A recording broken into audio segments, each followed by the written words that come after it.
Hello, good morning. So, dito tayo sa work natin. Tapos na yung work, pauwi na tayo.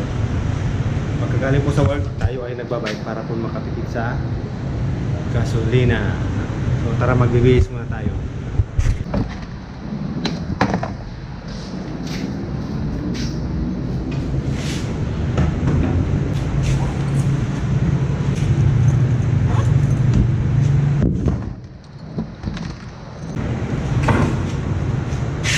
Ngayon, nakahirap tayo ng bagong gadget natin. So ngayon, may listing na itong bagong gadget. So itong gadget na to, tiniram ko lang. So titignan natin kung mas maganda yung outcome pag mas maganda yung gadget.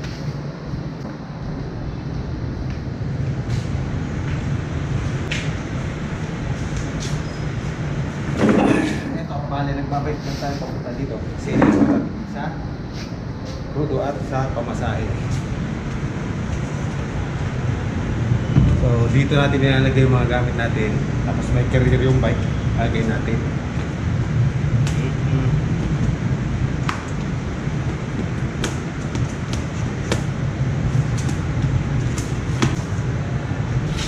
Hop, gear natin.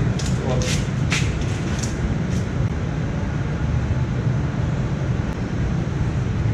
Pagkatapos ng 24 hours na pasok, makakauwi na tayo sa bahay.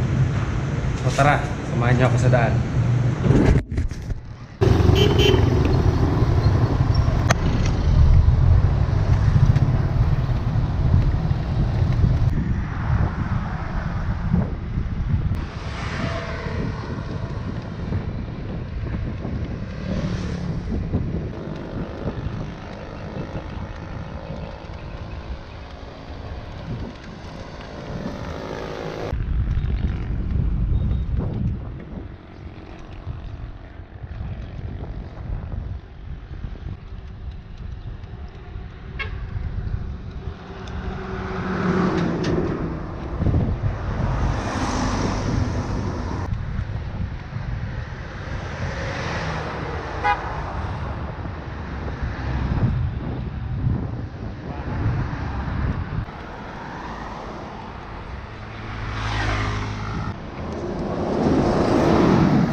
So ito, nagbabike na nga tayo araw-araw sa pagpasok sa trabaho.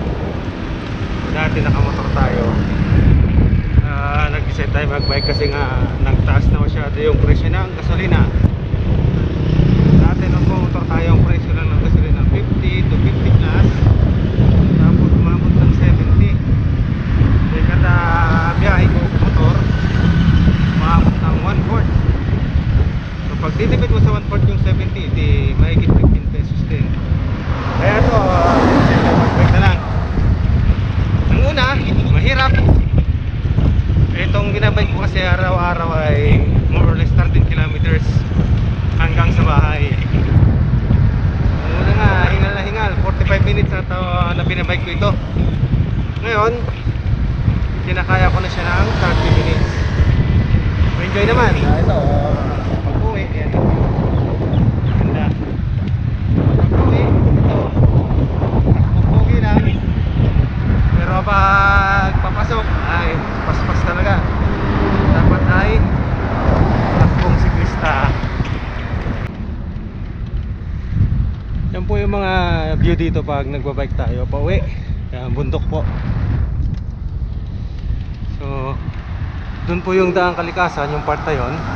Yung pala, kung nakikita nyo yung daan na puti, yun po yung daang kalikasan. Tapos dito, sa part na dito, yun po yung daang katutubo. Ang ginawa nila, pinagdugtong nila yung daang kalikasan tsaka daang katutubo. Ito, makalimlim ngayon. Meron na atang bagyo sa Mindanao. Siguro ito na siya, sabi nilang buntot ng bagyo. Ito nga, may nagbibilad pa ng mais dito sa gilid. Sana hindi siya abutan ng ulan. So awa naman. Napakahirap pa naman magtanim ng mga halaman, mga palay. Kung mauulan eh, laking lugi na ng tao.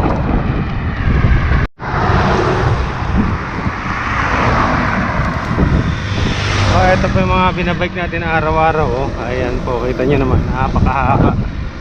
Pero wala naman siyang ahon. Ayan lang talaga, spin lang talaga labanan dito. Makabilisan ng pedal para mabilis din makarating sa pupunta. 5 kilometro pa siguro makarating na tayo sa bahay.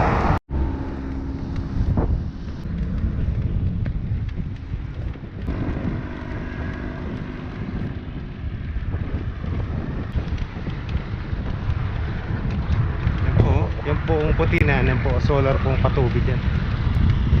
So solar powered po yung patubig. Ito, kapit na. 3 kilometro na lang at home sweet home na tayo.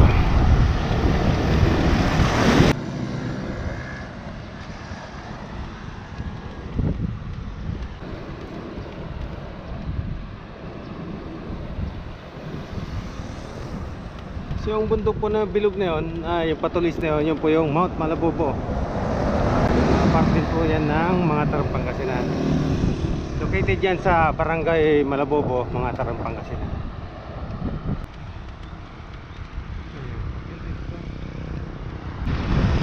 Dito po mapapansin nyo maraming bao ng buko dito. So dito kasi yung part na nagtitinda yung tindahan ng tubig. Sikat na sikat po itong tindahan na to. Pag napatakay dito sa mga tram ito, hanapin nyo itong tindahan na to. Ito, Patri special tubig dito sa Barangay mga tram Pangasinan. Napakasarap po ng tubig nila doon. Yun po yung specialty dito sa mga tram tubig. Eto, dito na tayo sa kanto ng Daang Kalikasan. So dito po yung mag-i-start yung Daang Kalikasan. Ito po ang tsura niya, yan. Ito po yung Daang Kalikasan. Yun. So andito na tayo sa Daang Kalikasan. So ibig sabihin malapit na tayo sa bahay. Kaya less than 2 kilometers na lang siguro at nasa bahay na tayo.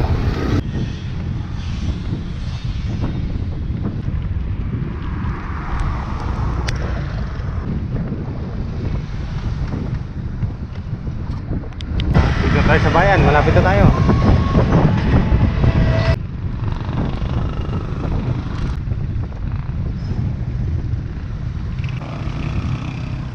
Love.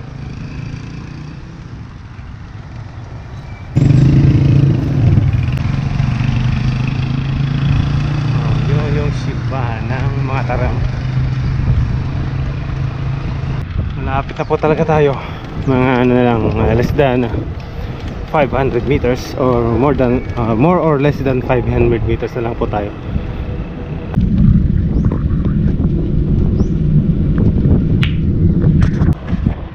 Okay, that's all for the day. Ito, pasok na tayo sa bahay natin.